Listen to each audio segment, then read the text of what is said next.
Tony datang ke bank untuk mengambil uang. Dia terkejut saat melihat petugas memberinya $100.000. Padahal di kartunya hanya ada $10.000.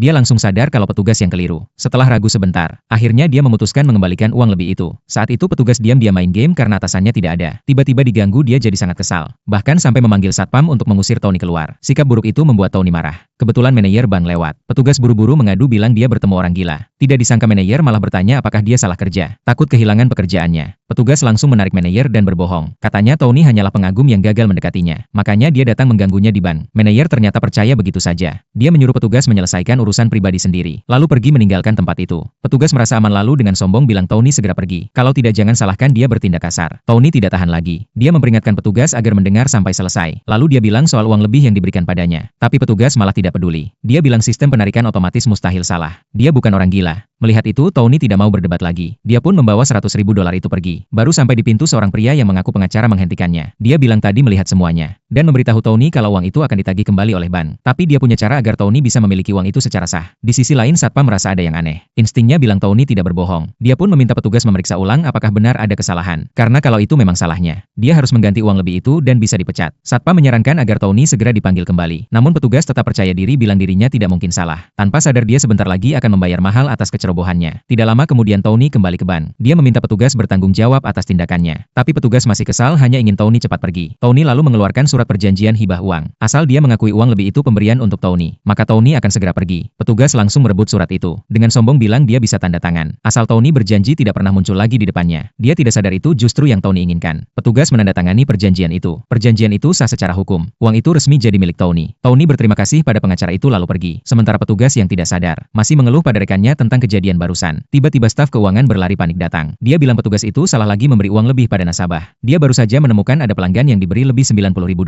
Saat itulah petugas baru sadar kesalahannya sendiri.